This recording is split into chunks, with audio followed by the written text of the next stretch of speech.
ಶ್ರೀ ಗುರು ಬಸವಲಿಂಗಾಯ ನಮಃ. ವಿಶ್ವಗುರು ಜಗಜ್ಯೋತಿ ಕ್ರಾಂತಿಯೋಗಿ ಜಗತ್ತಿನ ಮೊಟ್ಟ ಮೊದಲನೇ ಅನುಭವ ಮಂಟಪ ಸ್ಥಾಪನೆ ಮಾಡುವುದರ ಮೂಲಕ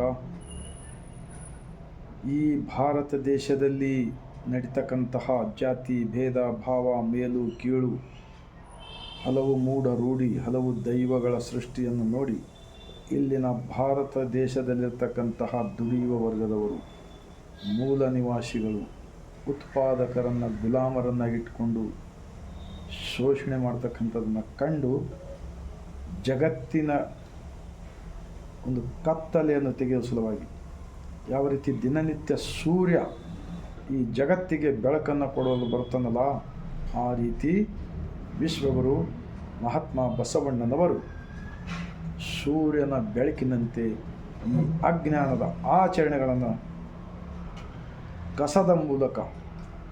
ಕಸದಂತೆ ತೆಗೆದು ಹಾಕುವ ಸಲುವಾಗಿ ಅನುಭವ ಮಂಟಪದ ಮೂಲಕ ಲಿಂಗ ಆಯತ ಧರ್ಮ ಸ್ಥಾಪನೆ ಮಾಡಿದರು. ಆ ಮೂಲಕ ಎಲ್ಲ ವರ್ಗದವರನ್ನು ಅಪ್ಪ ಬಪ್ಪ ಅಣ್ಣ ಅಯ್ಯ ಹೀಗೆ ಪ್ರೀತಿಯಿಂದ ಅಪ್ಪಿಕೊಂಡು ಅವರೆಲ್ಲರನ್ನ ಒಪ್ಪಿಕೊಂಡು ಅನುಭವ ಮಂಟಪಕ್ಕೆ ಸ್ವಾಗತಿಸಿಕೊಂಡು ಅವರೆಲ್ಲರನ್ನ ತನ್ನ ಎತ್ತರಕ್ಕೆ ಕೊಂಡೊಯ್ದರು.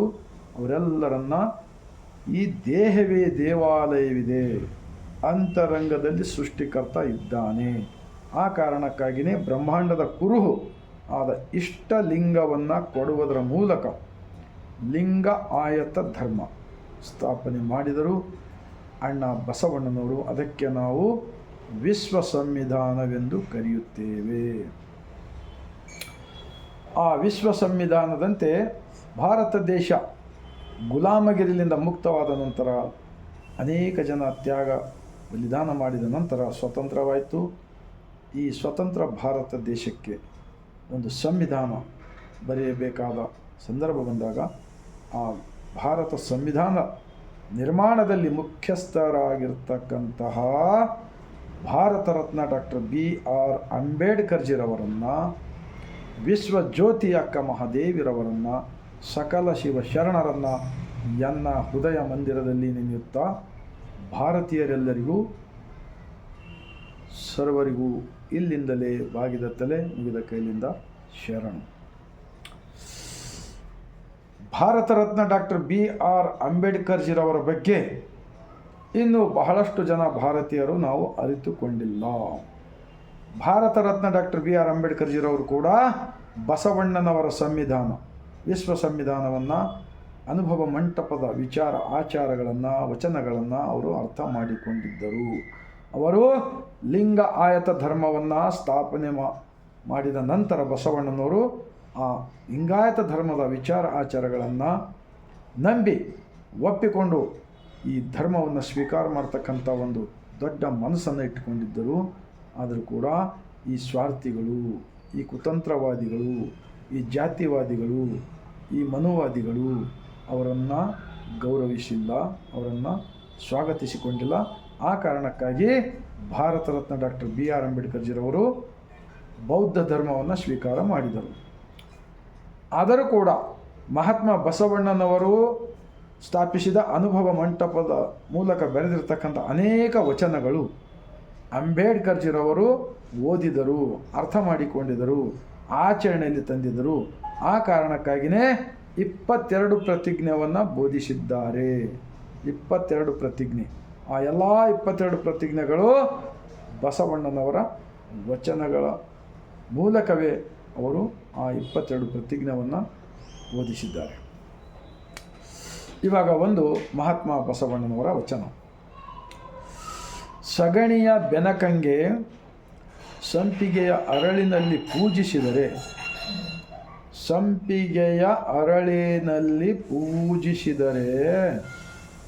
ರಂಜನೆಯಾಗುವುದಲ್ಲದೆ ಅದರ ಗಂಜಳ ಬಿಡದು ನೋಡಣ್ಣ.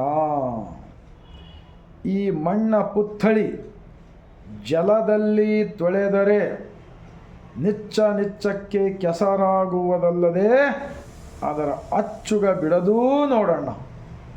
ಈ ಲೋಕದ ಮಾನವನಿಗೆ ಶಿವದೀಕ್ಷೆ ಕೊಟ್ಟರೆ, ಈ ಲೋಕದ ಮಾನವನಿಗೆ ಶಿವದೀಕ್ಷೆ ಕೊಟ್ಟರೆ, ಲಿಂಗ ದೀಕ್ಷೆ, ಕೆಟ್ಟವನೇಕೆ ಸದ್ಭಕ್ತನಾಗುವನು ಕೂಡಲ ಸಂಗಮ ದೇವ. ನೋಡಿದ್ರಾ,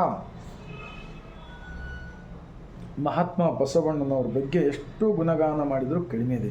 ಇವತ್ತಿನ ಈ ಭಾರತ ದೇಶದಲ್ಲಿ ಕೆಟ್ಟ ಪರಿಸ್ಥಿತಿಯನ್ನು ನೋಡಿದಾಗ ಈ ಹೆಂಡೆಯ ಮೂಲಕ ಒಂದು ಮೂರ್ತಿ ಮಾಡುವುದು, ಅದಕ್ಕೆ ಹೂವು ಹಚ್ಚುವುದು, ಅದಕ್ಕೆ ಬಣ್ಣ ಹಚ್ಚುವುದು, ಅದರಲ್ಲೇ ದೇವರಿದ್ದಾನಂಥೇಳಿ ಏನು ಆಚರಣೆ ತೋರಿಸಿಕೊಟ್ಟಿದ್ರಲ್ಲ ಈ ಮೂಢರೂಢಿ, ತಮ್ಮ ಸ್ವಾರ್ಥಕ್ಕಾಗಿ ಜನರನ್ನು ಗುಲಾಮವಾಗಿ ಇಟ್ಕೊಳ್ಳೋ ಸಲುವಾಗಿ.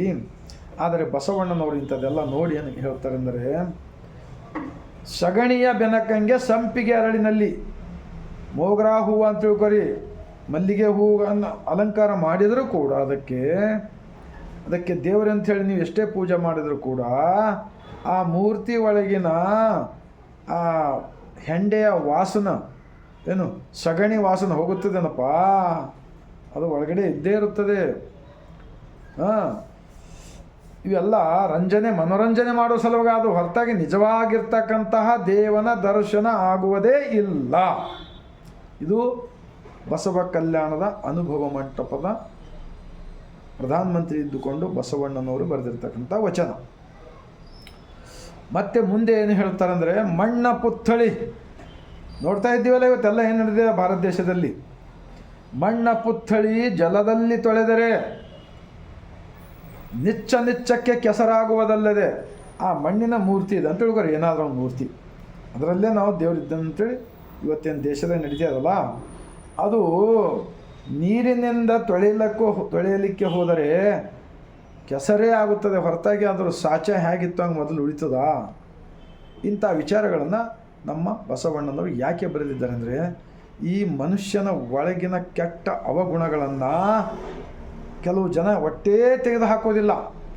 ಅವರು ಯಾವುದೇ ಪ್ರವಚನ ಮಾಡಿರಿ, ಏನೇ ಮಾಡಿರಿ, ಮತ್ತೆ ಕುತಂತ್ರ ಗುಣಗಳು ಇದ್ದೇ ಇರುತ್ತವೆ. ಆ ಉದಾಹರಣೆಗಳನ್ನು ಕೊಟ್ಟು ಹೇಳಿದ್ದಾರೆ. ನಿಚ್ಚಕ್ಕೆ ಕೆಸರಾಗುವುದಲ್ಲದೆ ಅದರ ಅಚ್ಚುಗ ಬಿಡದು ನೋಡೋಣ.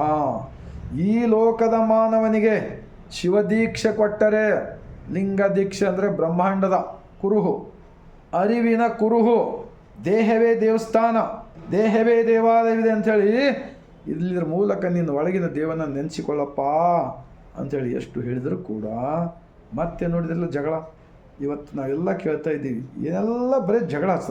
ಈ ಕರ್ನಾಟಕ ರಾಜ್ಯದಲ್ಲಿ ಸಾವಿರಾರು ಮಠಮಾನ್ಯಗಳಿವೆ, ಆದರೂ ಕೂಡ ಜನಗಳಿಗೆ ಬುದ್ಧಿ ತಿಳಿಸೋರು ಯಾರಿಲ್ಲ ಅಂದರೆ ಇದು ಏನು ಗತಿ? ಏನು ನಡೀತಾ ಇದೆ? ಎಲ್ಲಿ ನೋಡಿದರೂ ದೇವರ ಹೆಸರಿನ ಮೇಲೆ ಜಗಳಗಳು, ಬೆಂಕಿಗಳು, ಬರೇ ಬೆಂಕಿ ಹಾಕ್ತಕ್ಕಂಥದ್ದು, ಜಾತಿ ಭೇದ ಭಾವ ಮೂಲಕ. ಇದೆಲ್ಲ ನೋಡಿದಾಗ ಮತ್ತೆ ಬಸವಣ್ಣನವರು, ಅಕ್ಕ ಮಹಾದೇವಿಯರವರು, ಅಲ್ಲಮಪ್ರಭು, ಮಡಿವಾಳ ಮಾಚಯ್ಯ, ಅಂಬಿಗರ ಚೌಡಯ್ಯ, ಹಡಪದ ಅಪ್ಪಣ್ಣ, ಮಾದಾರ ಚೆನ್ನಯ್ಯ, ಡೋಹರ ಕಕ್ಕಯ್ಯ, ಸಿದ್ದರಾಮೇಶ್ವರವರು, ಹೀಗೆ ಕಾಶ್ಮೀರದ ರಾಜ ಮಹಾದೇವ್ ಗೋಪಾಲ್, ಅಫ್ಘಾನಿಸ್ತಾನದ ಸೂಫಿ ಸಂತ್ ಮರುಳ ಶಂಕರ್, ಹೀಗೆ ಅಕ್ಕ ಮಹಾದೇವಿ, ಅಕ್ಕ ನಾಗಮ್ಮ, ನೀಲಾಂಬಿಕೆ, ಈ ಅನೇಕ ಶರಣ ಹೇಳಿ ಬರೆದಿರ್ತಕ್ಕಂಥ ವಚನಗಳು ಪದೇ ನಮ್ಮ ನೆನಪಿಗೆ ಬರ್ತಾಯಿವೆ. ಆದರೂ 892 ವರ್ಷಗಳು ಕಳೆದು ಹೋದರೂ ಕೂಡ ಇವರ ಅಂತರಂಗದ ಕೆಟ್ಟ ಏನು ಸ್ವಾರ್ಥ ಭಾವನೆ ಇನ್ನೂ ಹೋಗ್ತಾ ಇಲ್ಲ. ಅಂದರೆ ಈ ಭೂಮಿಗೆ ಹುಟ್ಟಿ ಬಂದು ಏನು ಲಾಭಪ್ಪ? ವ್ಯರ್ಥವಲ್ವ? ಮತ್ತೆ ಮುಕ್ತಿ ಪಡೆಯಲು ನಾನು ಕಾಶಿಗೆ ಹೋಗ್ಬೇಕಾ? ಇಲ್ಲೇ ಒಳ್ಳೆ ಕೆಲಸ ಮಾಡಿ ಇಲ್ಲೇ ಮುಕ್ತಿ ಪಡೆಯೋಣ, ಏನದೆ ಅಲ್ಲ. ಯಾಕಂದರೆ ನಾನು ಭಾಳ ಈ ವಚನಗಳನ್ನು ಓದೋಕ್ಕಿಂತ ಮುಂಚೆ ನಮಗೆ ಇವೆಲ್ಲ ಗೊತ್ತಿದ್ದಿಲ್ಲಲ್ಲ. ಈಗೆಲ್ಲ ಗುರುತಾಗಿದ್ದ ಬಳಿಕ ನಮ್ಮ ಕೈಲಿ ಎಷ್ಟಾಯ್ತೋ ಅಷ್ಟೆಲ್ಲ ಪ್ರಯತ್ನ ಪಡ್ತಾ ಇದ್ದೀವಿ. ನನಗೆ ಯಾವುದೇ ಆಶೆ ಆಮಿಷ ಯಾವುದು ಬೇಕಾಗಿಲ್ಲ. ನನಗೆ ಯಾರು ಮಠ ಬೇಕಾಗಿಲ್ಲ, ನಿಮಗೆ ಯಾವ ಹೊಲ ಬೇಕಾಗಿಲ್ಲ, ನಿಮಗೆ ಗಾಡಿ ಬೇಕಾಗಿಲ್ಲ. ನಾವು ಸತ್ಯ ಕರ್ತವ್ಯವನ್ನು ಅಂದು ಶರಣರು ಮಾಡಿದರು, ಇಂದು ಅವರದ್ದೇ ಹೇಳಿರ್ತಕ್ಕಂಥ ನಾವು ಹೇಳ್ತಾ ಇದ್ದೀವಿ. ಈ ಲೋಕದ ಮಾನವನಿಗೆ ಶಿವದೀಕ್ಷೆ ಕೊಟ್ಟರೆ ಕೆಟ್ಟವನೇಕೆ ಸದ್ಭಕ್ತನಾಗುವನು ಕೂಡಲ ಸಂಗಮ ದೇವ. ಕೂಡಲ ಸಂಗಮ ದೇವ ಅಂದರೆ ಯಾವುದೇ ಒಂದು ಸ್ಥಳ, ಯಾವುದೇ ಒಂದು ಕ್ಷೇತ್ರ ಅಲ್ಲ, ದೇಹವೇ ಒಂದು ಕೂಡಲ ಸಂಗಮ, ಬ್ರಹ್ಮಾಂಡದ ಮೂರ್ತಿಯಾಗಿದೆ. ಬ್ರಹ್ಮಾಂಡ ಬೇರೆ ಅಲ್ಲ, ಈ ಪಿಂಡಾಂಡ ಬೇರೆ ಅಲ್ಲ, ಈ ದೇಹ ಬೇರೆ ಅಲ್ಲ. ಈ ತತ್ವವನ್ನು ಕೊಟ್ಟಿದವರು ಜಗತ್ತಿಗೆ ಜಗಜ್ಯೋತಿ ಮಹಾತ್ಮ ಬಸವಣ್ಣನವರ ಬಗ್ಗೆ ಎಷ್ಟು ಕೊಂಡಾಡಿದರೂ ಕಡಿಮೆ ಇದೆ ಎಂದು ಹೇಳ್ತಾ, ತಮ್ಮೆಲ್ಲರಿಗೂ ಈ ವಚನದ ಭಾವಾರ್ಥ ತಾವು ಅರಿತುಕೊಂಡಿರ್ಬೋದು. ಇವತ್ತು ದೇಶದಲ್ಲಿ ಏನೆಲ್ಲ ನಡೀತಾ ಇದೆ ದೇವರ ಹೆಸರ ಮೇಲೆ. ಮಾಡಿ ಕೆಟ್ಟರು ಮಾಡದೇ ಕೆಟ್ಟರು, ನೀಡಿ ಕೆಟ್ಟರು ನೀಡದೇ ಕೆಟ್ಟರು. ನಮ್ಮ ಕೂಡಲ ಸಂಗಮ ದೇವನ ಬಶಿರ ಮಧ್ಯೆ ಬಯಲ ಸಮಾಧಿಯಲ್ಲಿ ಇಕ್ಕದೇ ಕೆಟ್ಟರು ನೋಡಯ್ಯ, ಇಕ್ಕದೇ ಕೆಟ್ಟರು ನೋಡಯ್ಯ. ಬಯಲ ಸಮಾಧಿ ಅಂದರೆ ಏನು? ಈ ದೇಹದೊಳಗೆ ಇನ್ನೊಂದು ದೇಹವಿದೆ, ಅದು ನಿರಾಕಾರ ದೇಹ, ಸೃಷ್ಟಿಕರ್ತನಿದ್ದಾನೆ. ಈ ಸತ್ಯವನ್ನು ಈ ಕರ್ನಾಟಕ ರಾಜ್ಯದಲ್ಲಿ ಸಾವಿರಾರು ಮಠಮಾನ್ಯರು ಇದ್ದರೂ ಕೂಡ ಇಲ್ಲಿವರೆಗೆ ಜನಮನಕ್ಕೆ ಮುಟ್ಟಿಸಲಿಲ್ಲ. ಆ ಕಾರಣಕ್ಕಾಗಿಯೇ ಇವತ್ತು ಯುವಕರೆಲ್ಲ ಕರ್ತವ್ಯ ಇಲ್ಲ, ಕಾಯಕ್ಕಿಲ್ಲ, ಯಾರೋ ದುಡ್ಡು ಕೊಟ್ಟು ಜಗಳ ಹಚ್ತಕ್ಕಂಥದ್ದು ಏನೋ ಮಾಡ್ತಾ ಇರ್ತಾರೆ. ಅದನ್ನೇ ರೋಡಿಗಿಳಿದು ಯಾರಿಗೆ ಬಸ್ಸು ಕಲ್ಲು ಹೊಡೆಯೋದು, ಯಾರಿಗೆ ಗಾಡಿಗಳಿಗೆ ಸುಡೋದು, ದೇವರ ಹೆಸರು ಇದೇ ನಡೀತಾ ಇದೆ. ಇದು ಮಾಡಿಸುವವರು ಯಾರಿದ್ದಾರಪ್ಪ? ನಿಮ್ಗೇನಾದರೂ ಕರುಣೆ ಇದೆನಾ? ಮೇರಾ ದೇಶ್ ಮಹಾನೆ ಅಂತ ಹೇಳ್ತೀರಿ, ದೇಶಭಕ್ತಿದ ಮಾತಾಡ್ತೀರಿ, ದೇಶ ಪ್ರೇಮದ ಮಾತಾಡ್ತೀರಿ. ಇದೇನಾ ಮನುಷ್ಯರಿಗೆ ಮನುಷ್ಯ ಜಗಳ ಹಚ್ಚೋದು, ಜಾತಿ ಭೇದ ಮಾತಾಡೋದು ಇದೇನಾ? ಸುಮ್ಮನೆ ಕುಳಿತವರಿಗೆ ಎಬ್ಬಿಸಿ ಪೂರ ಜಗಳ ಹಚ್ಚತಕ್ಕಂಥ ಕೆಲಸ ನಡೀತಾ ಇದೆ. ಆದ್ದರಿಂದ ಇದು ಬಿಟ್ಟರೆ ಒಳ್ಳೆಯದಾಗುತ್ತದೆ. ಇಲ್ಲ ಹೋದರೆ ಈ ಕೆಟ್ಟ ವಾತಾವರಣ ಒಂದು ಕಡೆ ಪ್ರಾರಂಭವಾದರೆ ಇನ್ನೊಂದು ಕಡೆ ಹೋಗುತ್ತದೆ. ನಿಜಕ್ಕೂ ಈ ಭಾರತ ದೇಶದ ಒಂದು ಪ್ರಗತಿಗಾಗಿ ಇವೆಲ್ಲ ನಿಲ್ಲಬೇಕಂಥೇಳಿ ವಿನಂತಿಸಿಕೊಳ್ತಾ, ತಮ್ಮೆಲ್ಲರಿಗೂ ಈ ವಚನದ ಭಾವಾರ್ಥ ಒಂದು ವೇಳೆ ಅರಿವಿಗೆ ಮುಟ್ಟಿದೆ ಆದರೆ ನಿಜಕ್ಕೂ ಇವತ್ತಿನಿಂದಲೇ ಮಾನವ ನಿರ್ಮಿತ ಈ ಹಲವು ದೈವಗಳಿಗೆ ಧಿಕ್ಕರಿಸಿ, ದೇಹವೇ ದೇವಸ್ಥಾನವಿದೆ ನಂಬಿ, ಅರಿವೇ ಗುರು, ದೇಹವೇ ದೇವಾಲಯ, ಕಾಯಕವೇ ಕೈಲಾಸ, ಇದನ್ನು ಅರಿತುಕೊಂಡು ಬದುಕಿದರೆ ಮಾತ್ರ ನಮಗೂ ಕಲ್ಯಾಣವಾಗುತ್ತದೆ, ನಮ್ಮ ಮನೆಯಲ್ಲಿರ್ತಕ್ಕಂಥ ಕುಟುಂಬಕ್ಕೆ ಕಲ್ಯಾಣವಾಗುತ್ತದೆ, ನಮ್ಮ ಗಲ್ಲಿಗೆ ಕಲ್ಯಾಣವಾಗುತ್ತದೆ, ನಮ್ಮ ಗ್ರಾಮಕ್ಕೆ ಕಲ್ಯಾಣವಾಗುತ್ತದೆ, ನಮ್ಮ ತಾಲೂಕು, ನಮ್ಮ ಜಿಲ್ಲಾ, ನಮ್ಮ ರಾಜ್ಯ, ನಮ್ಮ ದೇಶಕ್ಕೆ ಎಲ್ಲರಿಗೂ ಗ್ಯಾರಂಟಿ ಹೇಳ್ತೀನಿ. ಅಣ್ಣ ಬಸವಣ್ಣನವರು ಸ್ಥಾಪಿಸಿದ ಜಗತ್ತಿನ ಮೊಟ್ಟ ಮೊದಲನೇ ಅನುಭವ ಮಂಟಪದ ಮೂಲಕ ಜಾತಿ ರಹಿತ ಧರ್ಮ ಸಹಿತ ಕಲ್ಯಾಣ ರಾಜ್ಯ ನಿರ್ಮಾಣಕ್ಕಾಗಿ ಲಿಂಗ ಆಯತ ಧರ್ಮ ಸ್ಥಾಪಿಸಿದ್ರಲ್ಲ, ಅಲ್ಲಿ ಎಲ್ಲ ವರ್ಗದವರು ಕೂಡಿ ಸ್ಥಾಪಿಸಿದ ಅಂತಹ ಒಂದು ಧರ್ಮದ ವಿಚಾರ. ಧರ್ಮವೆಂದರೆ ಸುಮ್ಮನೆ ಎಲ್ಲರೂ ಭಾಳ ಜನ ಧರ್ಮ ಧರ್ಮ ಅಂತ ಇದ್ದಾರೆ. ಧರ್ಮವೆಂದರೆ ಎರಡು ಕೂಡಿಸಿದರೆ 4 ಆಗುತ್ತವೆ. ಈ ಥರ ವಚನಗಳಿವೆ.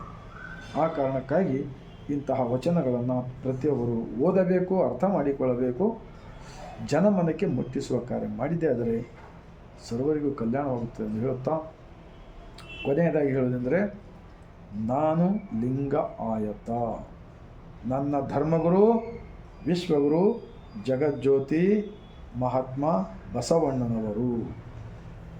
ನನ್ನ ಧರ್ಮಗ್ರಂಥ 97% ಎಲ್ಲ ದುಡಿಯುವ ವರ್ಗದವರು, ಉತ್ಪಾದಕ ವರ್ಗದವರು ಕೂಡಿ ಕಟ್ಟಿದ ಅನುಭವ ಮಂಟಪದ ಶರಣರ ವಚನಗಳೇ ನಮ್ಮ ಧರ್ಮಗ್ರಂಥ ಎಂದು ಹೇಳಲು ಹೆಮ್ಮೆ ಪಡುವುದರ ಮೂಲಕ ನಮ್ಮ ಧರ್ಮದ ಲಾಂಛನ ವಿಶ್ವಾತ್ಮನ ಕುರುಹು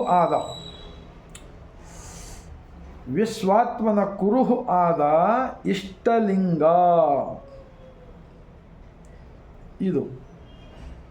ಇವು 4 ವಿಚಾರ ಗುರುತಿಟ್ಟುಕೊಂಡು ಬದುಕಿದರೆ ನಿಜಕ್ಕೂ ನಮಗೆ ಸ್ವರ್ಗ ನರಕ ಮೇಲ ಕೆಳಗ ಹುಡುಕೋ ಅವಶ್ಯಕತೆ ಇಲ್ಲ. ಅಯ್ಯ ಎಂದರೆ ಸ್ವರ್ಗ, ಇಲ್ಲವೋ ಎಂದರೆ ನರಕ. ಏನು ಎಲ್ಲ ನಮ್ಮ ನುಡಿ ಮತ್ತು ನಡೆ ಒಳಗೆ ಇರುತ್ತದೆ ಎಂದು ಹೇಳುತ್ತಾ, ಭಾರತ ದೇಶದಲ್ಲಿರ್ತಕ್ಕಂಥ 150 ಕೋಟಿ ಜನರ ಮನೆ ಮತ್ತು ಮನಗಳಿಗೆ ತಲುಪುವ ಕಾರ್ಯ ಆಗಲಿ ಎಂದು ಇಲ್ಲಿವರೆಗೆ 1675 ವಚನಗಳ ವಿಡಿಯೋ ಮಾಡಿದ್ದೇನೆ. ಇದರಲ್ಲಿ ನನ್ನದೇನು ಸ್ವಾರ್ಥವಿಲ್ಲ.